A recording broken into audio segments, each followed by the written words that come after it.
Assalamualaikum warahmatullahi wabarakatuh. Selamat bertemu kembali dengan Magawe Official. Pada kesempatan pembelajaran kali ini kita akan membicarakan tentang atau mempelajari bersama tentang penggolongan daya hantar listrik larutan elektrolit. Pokok bahasan ini merupakan bagian kedua dari pokok bahasan larutan elektrolit dan non elektrolit.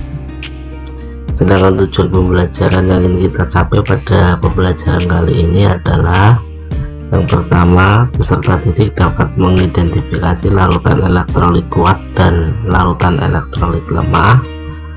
Yang kedua, peserta didik mampu menuliskan reaksi pengionannya.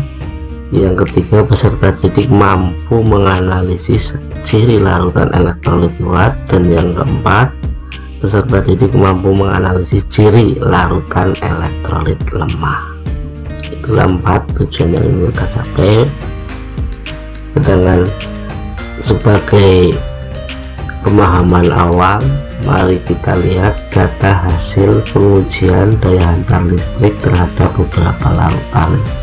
Jika kita ingat kembali pembelajaran yang sudah kita lalui, bahwa ciri larutan elektrolit dan non elektrolit adalah dapat menyalakan lampu atau ada nyala lampu dan ada gelembung gas. Itu untuk larutan elektrolit. Dan non elektrolitnya adalah tidak ada nyala lampu dan tidak ada gelembung gas. Jika kita amati data ini, maka untuk air suling H2O ini tidak ada data apapun. Sedangkan alkohol C2H5OH, nyala lampunya tidak ada, gelembung gas juga tidak ada. Gula C12H22O11 itu juga sama, nyala lampu tidak ada, gelembung gas tidak ada. Asam klorida HCl, nyala lampunya terang, gelembung gasnya banyak.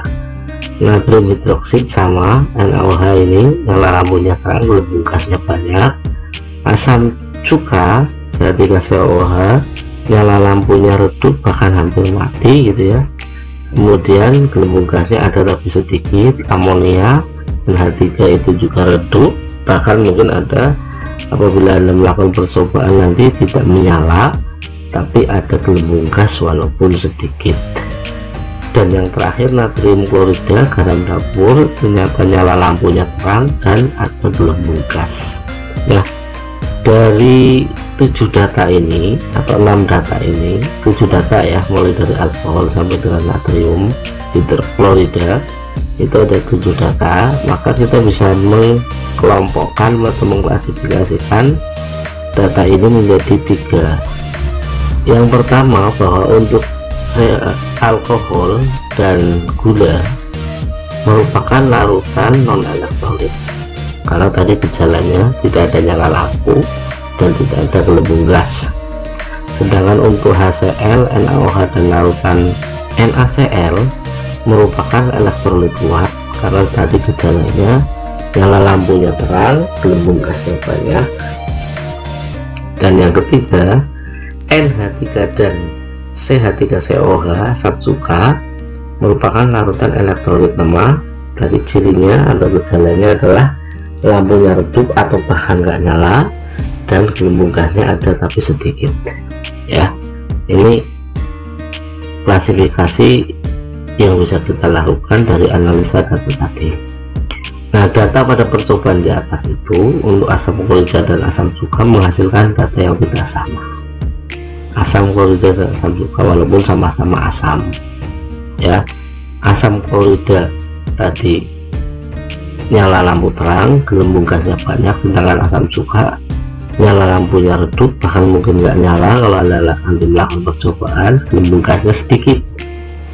Mengapa nyala lampu berbeda dan gelembung gas pada elektrodanya pun berbeda ya kan? Nah, pertanyaan ini nanti akan kita jawab dari penjelasan berikutnya. Kemudian contoh, ada data di atas. Larutan HCl nyala lampunya terang, gelembung gasnya pada elektrodanya banyak. Sedangkan larutan CH3COOH lampu nyalanya redup, gelembung gasnya pada elektrodanya sedikit. Nah, ini pertanyaan ini bisa sebagai awalan untuk kita menggali pemahaman tentang larutan elektrolit kuat dan lemah di penjelasan kali ini ya.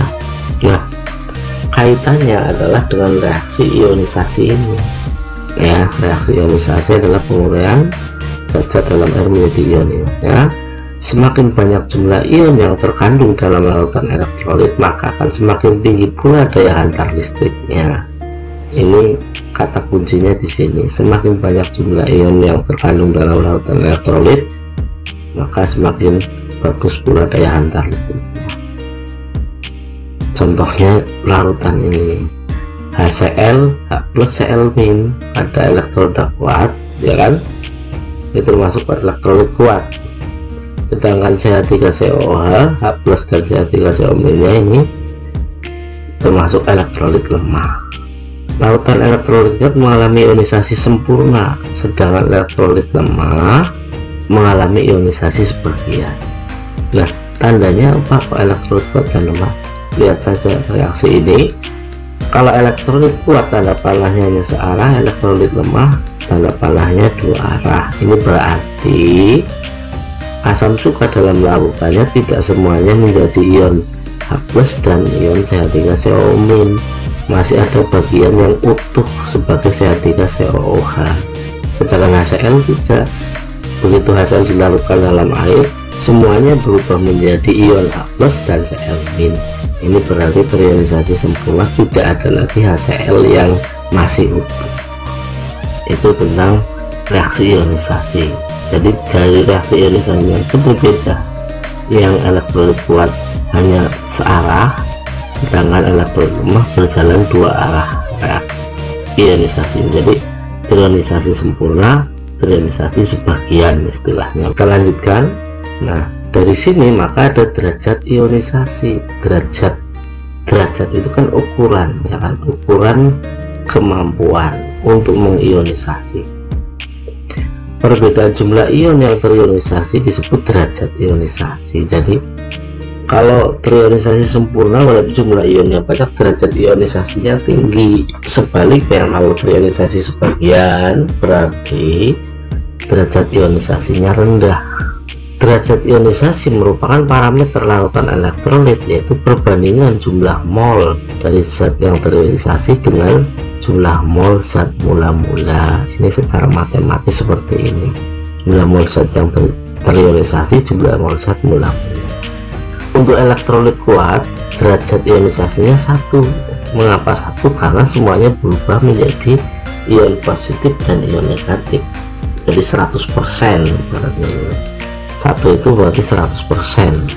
Sedangkan elektrolit lemah itu harganya antara 0 sampai dengan 1, artinya lebih besar dari 0, tidak 0 ya. Kalau 0 berarti 0 elektrolit, tetapi tidak sampai 1, lebih kecil dari 1, lebih besar dari 0, kurang dari 1, bisa 0,1, 0,2, 0,3 sampai 0,9 ibaratnya, belum sampai 1 gitu ya.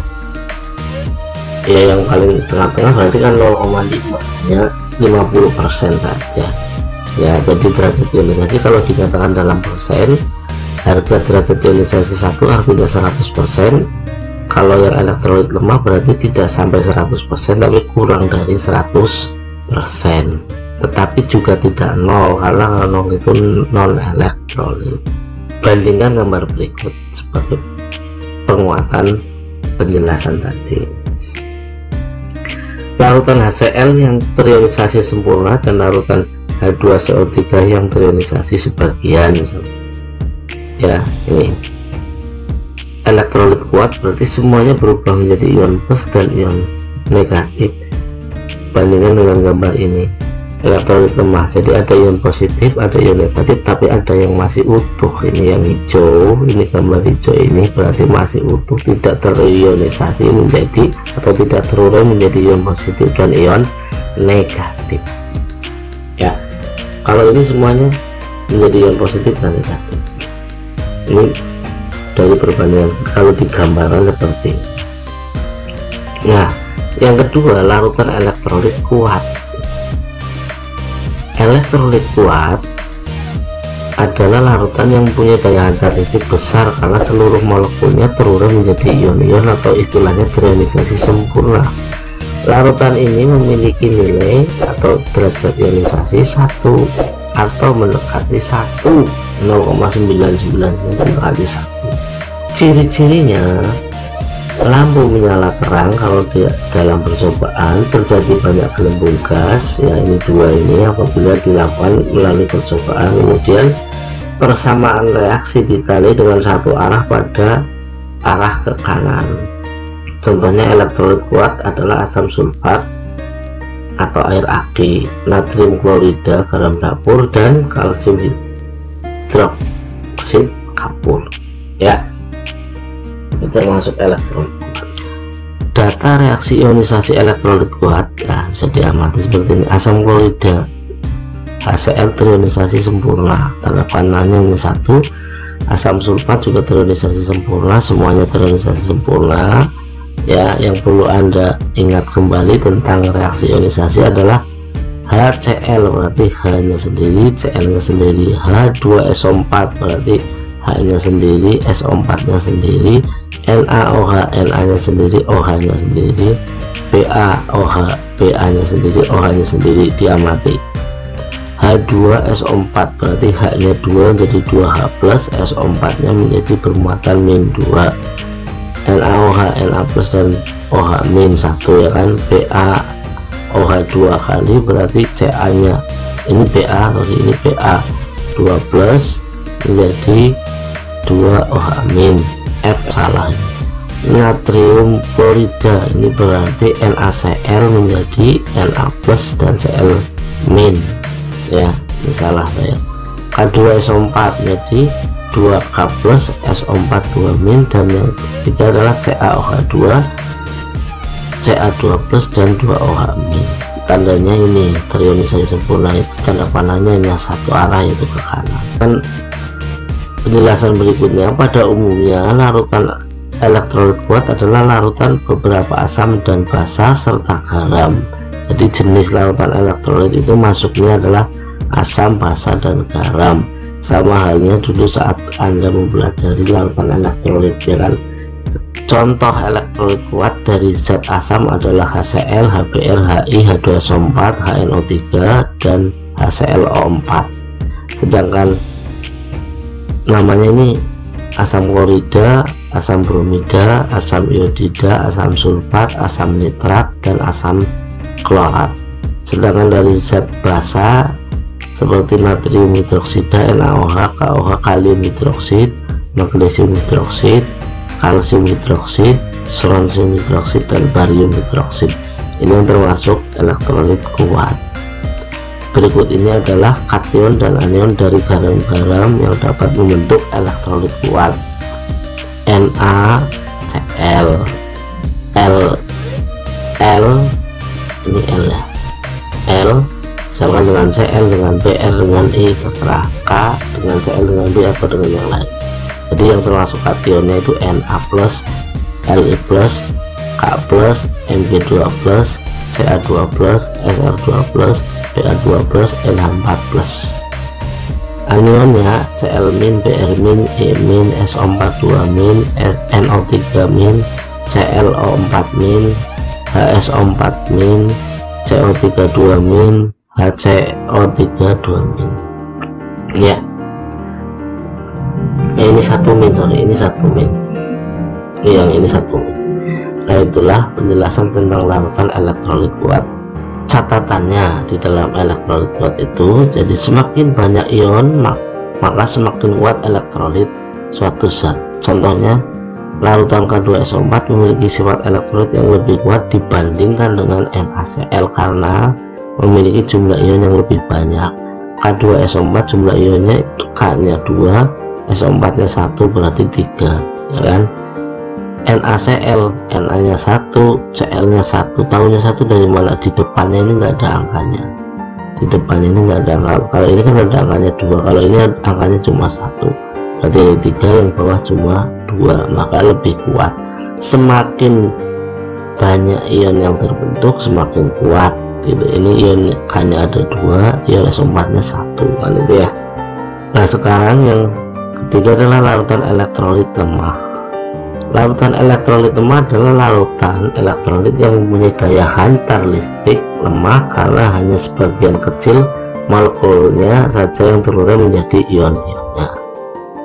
Nilai alfanya atau nilai derajat ionisasinya pada larutan ini berada antara 0 dan 1, artinya lebih besar dari 0 kurang dari 1. Ciri-cirinya, lampu menyala redup dan tidak menyala, ini cirinya. Kalau nggak nyala ya berarti nyala redup, kalau nyala redup berarti itu sudah mewakili ya kan. Tapi kalau nggak menyala berarti tidak menyala itu. Yang kedua, gelembung gas relatif sedikit ya kan. Yang ketiga, persamaan reaksi ditandai dengan 2 arah panah ke kanan dan ke kiri. Contoh larutan elektrolit lemah adalah larutan cuka, semua jenis air ya kan. Kemudian larutan amonium hidroksida N4OH ya. Data reaksi ionisasi elektrolit lemah itu seperti ini.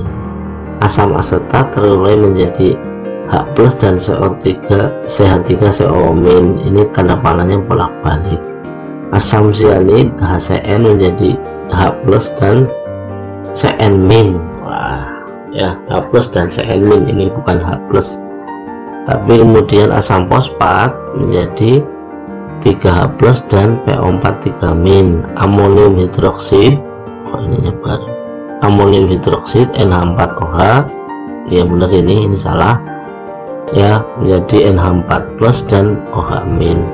Besi 2 hidroksid FeOH2, FeOH2 ini jadi Fe2+ dan 2 OH-.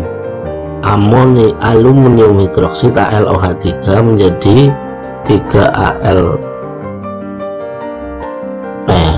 Al3+ dan 3OH- serta yang terakhir adalah air menjadi H+ dan OH-. Tanda panahnya semua bolak-balik ini, diamati ya. Yang tadi saya tunjukkan salah rumusnya itu ini amonium hidroksida harusnya ini NH4OH, ini bukan PaOH2, bukan, hanya ini aja yang salah ya. Asam fosfat bener, HCN bener, HCN bener, ininya harusnya Cn-, ini bukan SO4 gitu. Nah ini intinya adalah pada larutan elektrolit lemah tanda panahnya bolak-balik. Jadi ada sebagian yang terurai menjadi ion-ion ini, tapi sebagian lainnya adalah masih utuh seperti senyawa asalnya. Nah catatan cara membedakan larutan elektrolit kuat, elektrolit lemah dan non elektrolit itu bisa kita tabel ini nih, adalah dilihat dari nyala lampu. Elektrolit kuat terang, elektrolit lemah redup atau mati, non elektrolit mati.